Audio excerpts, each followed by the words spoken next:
Welcome to In Good Shape. Coming up, loss of vision. Can a corneal transplant help? Neater nails. Tips for fingernail care. And Alzheimer's. What happens in the brain, and can it be treated? And here's your host, Dr. Carsten Lekutat. Hello and welcome to In Good Shape. The Forsa Institute has recently found out that 1 in 2 Germans is afraid of getting Alzheimer's disease. And I guess in your country, this is quite the same. Which is quite astounding because I frequently read some news about Alzheimer's, like an herbal tea which improves brain function or some secret formula out of the lab of a pharmaceutical company. So what is new in Alzheimer's? This is what I'm going to find out here in Bonn at the German Center of Neurodegenerative Diseases. What causes nerve cell death? At the German Center for Neurodegenerative Diseases, researchers are trying to find out. What are the origins of Parkinson's and Alzheimer's diseases? What disrupts communication between the neurons? The scientists work with patients using cutting-edge technology to find answers. One of the questions, how do different substances act on the nervous system? Thousands of samples are analyzed with the help of robots. The aim is to find ways of preventing and treating these devastating conditions. Dementia. That's what doctors call the deterioration of mental abilities. It comprises a collection of symptoms: memory loss, confusion in language, time and place. It can also lead to a fully blown personality change. And the most common form is Alzheimer's disease. People fear Alzheimer's so much because until now, there's no cure. 73-year-old Helmut Wirth is a former school principal and happily married to Jutta. But he's becoming increasingly forgetful. He has Alzheimer's.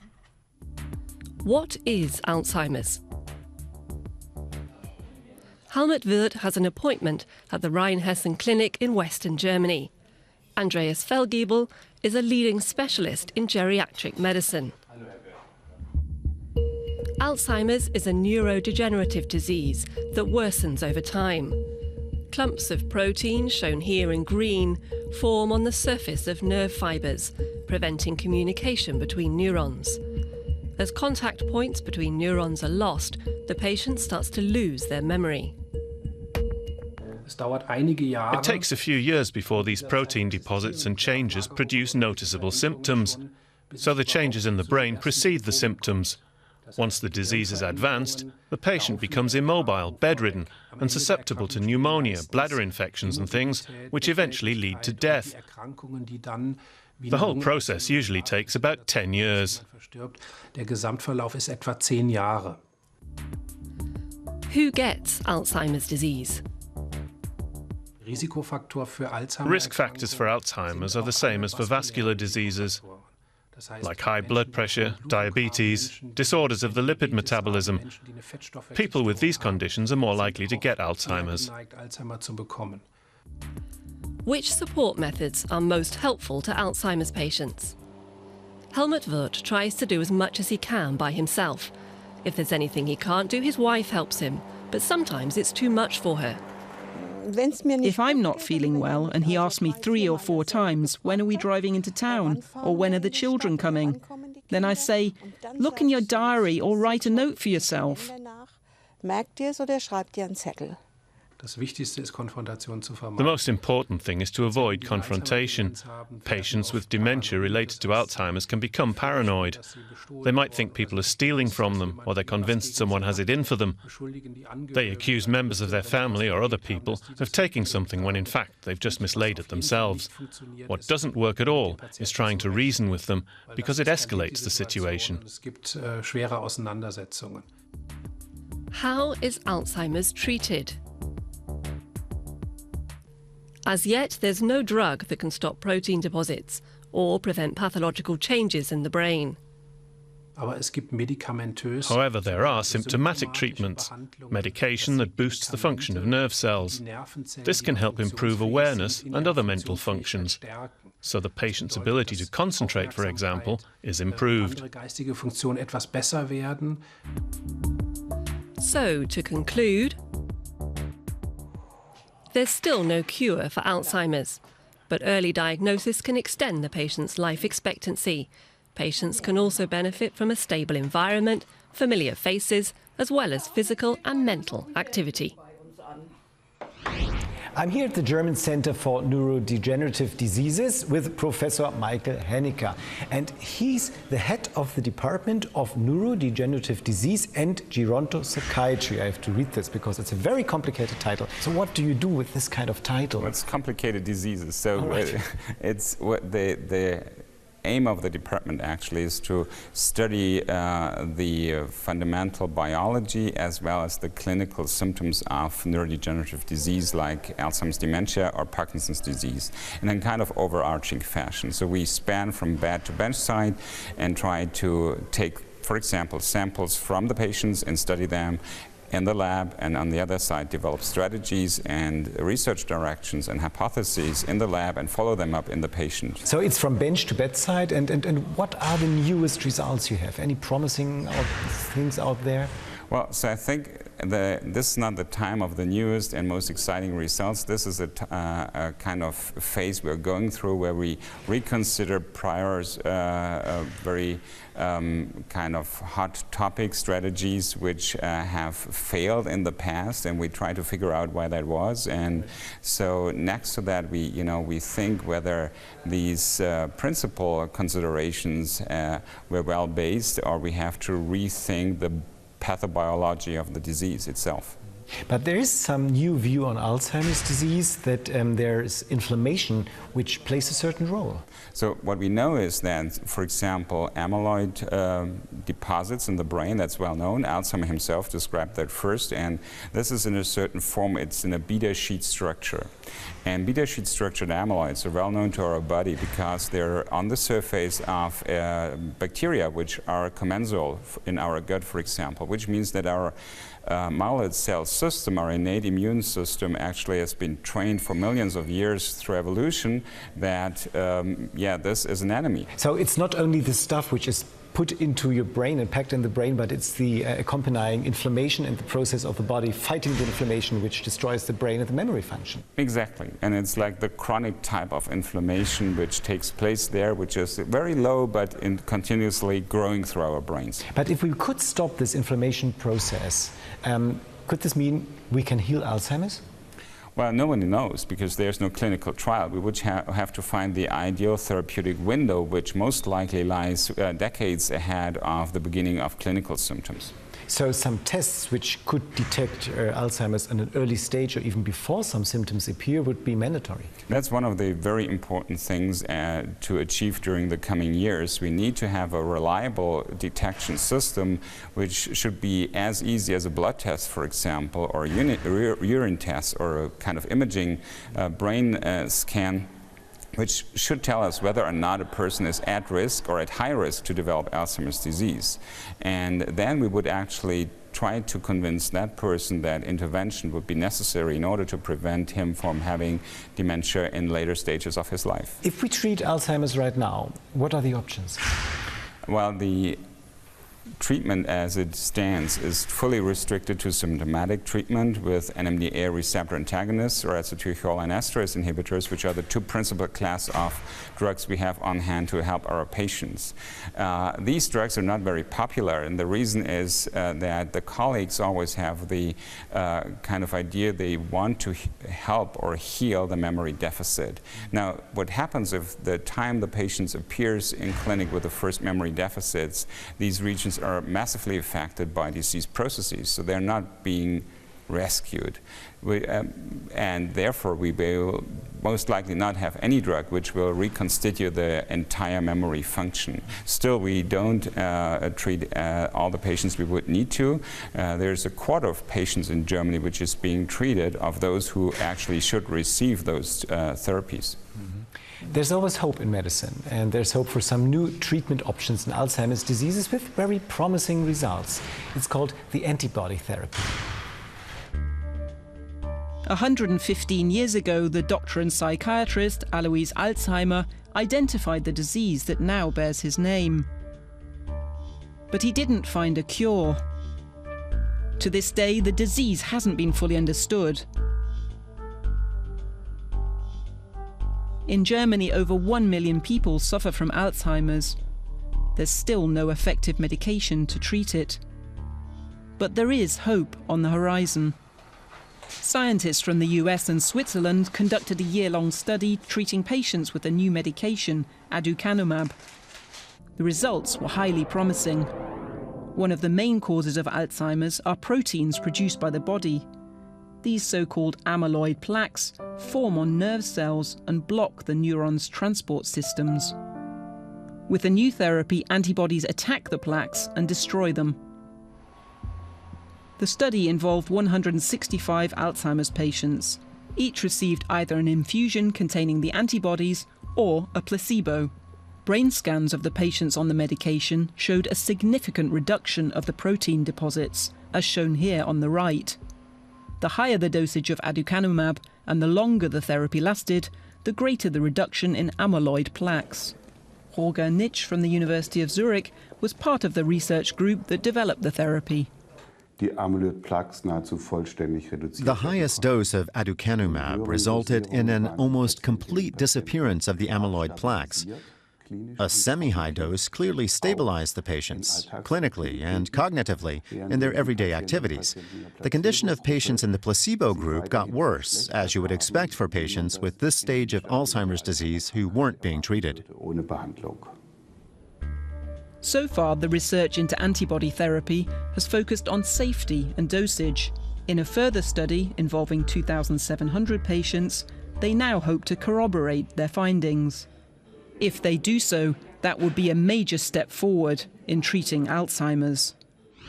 So I'm here with Professor Nikotova. He's chairman of the DZNE, and he's a leading international expert on dementia and on Alzheimer's disease. Thanks for having me today. Thank you. So what can you tell us about the status of this antibody therapy? Well, I think it has developed quite nicely over the past few years with, first of all, different type of antibodies, which have improved their efficacy in removing amyloid from the brain. In addition to this, we have now also other therapies with other antibodies which neutralize the other protein involved in Alzheimer's disease, the other major protein, tau. The major issue I see it is that probably single treatments will not be effective. It's a multimodal disease. Probably the right solution is to have a combination of different strategies. Is it still one single disease, or do you think Alzheimer's disease is there more are multiple than one? diseases. Multiple diseases. So you're also trying to get into the causes of Alzheimer's disease? Absolutely. So I know that there's something about amyloid plaque deposition in the brain, but Yeah. is this a full story? It is part of the story. I mean, amyloid deposition in the brain has been one of the major mechanisms that has been linked to the onset of Alzheimer's disease, and we do know from the cases which are hereditary cases where there are mutations into the enzymes, into the proteins that modulate the formation of amyloid, that you get Alzheimer's disease. So it definitely is one cause of Alzheimer's disease, or one of the major causes of Alzheimer's disease. And the plaque formation and the deposition of the proteins starts as early in the lifespan of, say, some 20-year-olds. What does it mean? So in the studies from the families affected by genetic mutations indicated the first deposition of amyloid or alterations linked to potentially to Alzheimer's disease, they start 20 years before the disease manifests with symptoms. So this means that we have to go for early diagnosis. That's obviously one implication. The question is, we anticipate that this may be exactly the same in elderly individuals, so that changes in the brain will take place many years before the disease manifests itself. But what kind of prevention? I mean, if the protein starts to accumulate in the brain, how would you get rid of it? Well, the question is, why does it accumulate in the brain? If we understand which are the main leading causes for accumulation of amyloid or for other kind of features of Alzheimer's disease. Then, of course, we can try, for example, to prevent chronic inflammation. We can try to have a better lifestyle, which means better nutrition, physical exercise, mental training. All these things are not necessarily addressing the causes of disease, but enabling the brain to compensate. So there must be protective factors inherent with these individuals that prevent them from having a large number of chronic diseases. With some kind of longevity. Yes, of course, there is a predisposition to longevity, which may very well be in part genetic. But if you think about these factors, there is, of course, epigenetic, which is the environment. But overall, these people manage to overcome disease, or at least not to have major diseases. And so we have to learn from this paradigm to try to find out what actually could protect us all from these conditions. What should I do? Should I just go out for a run because exercising helps me? Definitely, exercise will help you to lower the risk of a number of conditions, from cardiovascular, diabetes, cancer itself. They are also, they have a great benefit of physical exercise, physical activity. Another thing which is coming out and is more and more important is keeping a very healthy and nice social network. Meaning have a very good social life, and at the same time, trying to keep stress and things which are unwanted, depression, for example, or so, at bay. Usually, it seems very simplistic, but this is a matter of fact. The people who tend to approach life in a more optimistic way, they have no depression, they tend to be able to have a good, healthy quality of life and nutrition. They tend to have less incidence of major chronic diseases related to aging. That's very good news. Thanks so much for having me today and for inviting me here. Thank you so much. Thank you for having us. Dankeschön. And if you've got any questions you'd like me to ask our experts, be sure to write me an email.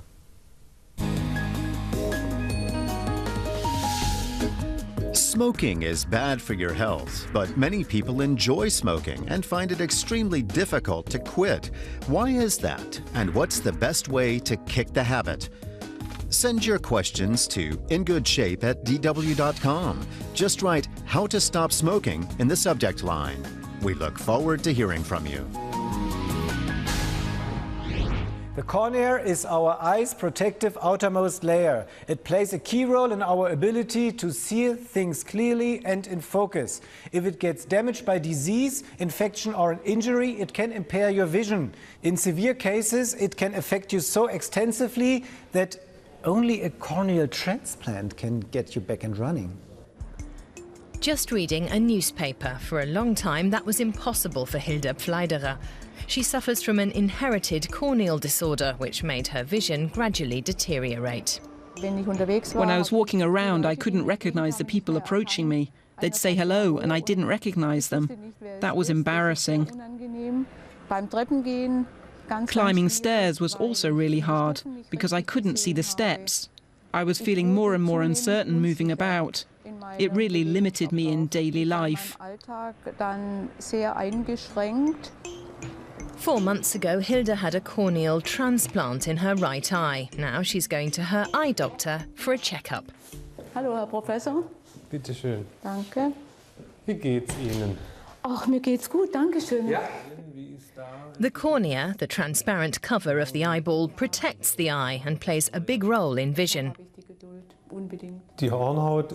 The cornea is our window onto the world. Together with the lens, it focuses the image onto the retina.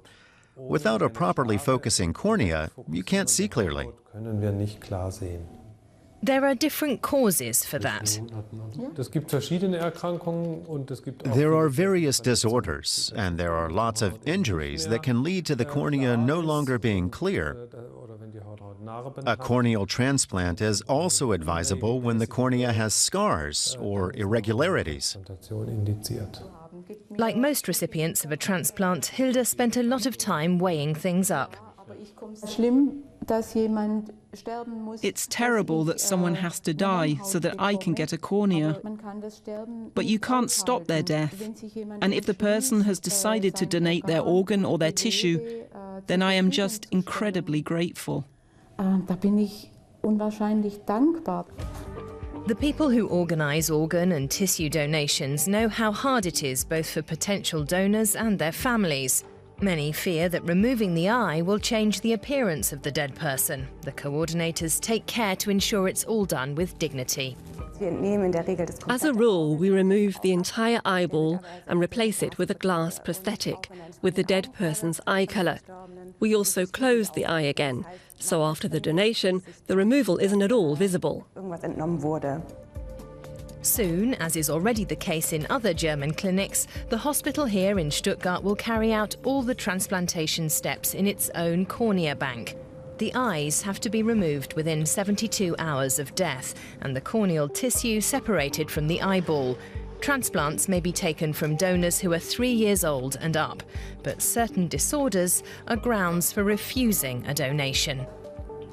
For example, Alzheimer's and Parkinson's disease, blood cancers like leukemia, and of course infectious diseases like HIV or hepatitis. The transplant operation usually takes place under general anaesthetic. The donor cornea is examined again and then cut to the right size, almost always in a circular shape. The recipient's cornea is marked to ensure that the sutures will be in the right place. The old cornea is cut out and the donor tissue is sewn on. The body rarely rejects foreign corneal tissue. In a sense, the cornea is privileged. It has a privileged immune status because it doesn't have any blood or lymph vessels, and that makes a rejection reaction much less likely. I usually don't have to give any immune suppressants to prevent rejection. Hilde Pfleiderer's operation went well. It's very nice, very clear, even, wonderful. After a few weeks, she could already see much more clearly. However, the healing process takes a long time. The last stitches won't be removed for 18 months.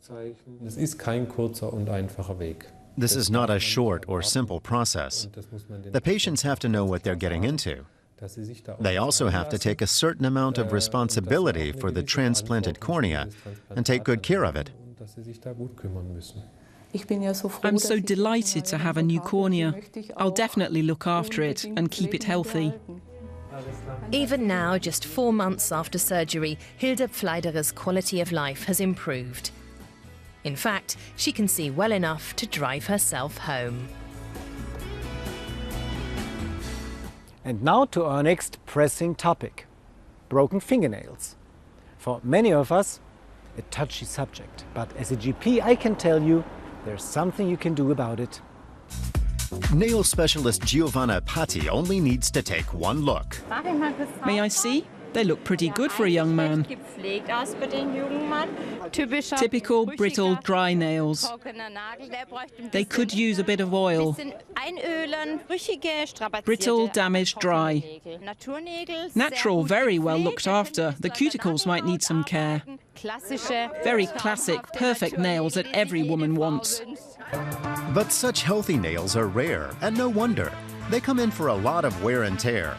Water and chemicals are bad for them, and vitamin deficiencies also affect their condition.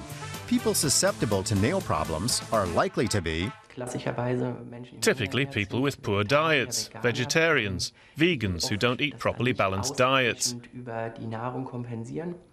but also people undergoing growth spurts, such as teenagers, who are growing so fast their bodies can't keep up. Artificial nail applications can also have a damaging effect. Show me your hands. You can see here that you have some redness in the upper part of your nail. That's a very typical sign that the nail wasn't treated properly before the artificial nail was applied. The real nail has been over-filed.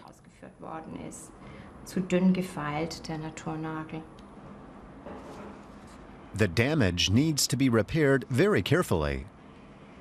It's important to file it properly and using the right kind of nail file. The nail is very thin and brittle. The procedure shouldn't be painful, and I want to avoid tearing off even more of the nail. Natural mineral or glass nail files are gentler than old-fashioned metal ones. You should always file in the same direction to avoid any heat buildup. A repair treatment can also help nails that have been damaged. This entails applying oil on a regular basis for 4 weeks. Massaging cream into the nails is also effective. Can I wear nail varnish on top? What does a dermatologist recommend? Well, varnish seals the nails and helps stabilize them. But then nail polish does have to be removed at some point. A nail polish remover dries out nails and makes them more brittle. It's quite astringent. If you wear nail varnish a lot, it's a good idea to take a break now and then to give your nails time to recover. Experts tend to advise avoiding artificial nails. Looking after your own and applying polish now and then is a much better option. That's it for today. And don't forget to switch on next week in good shape.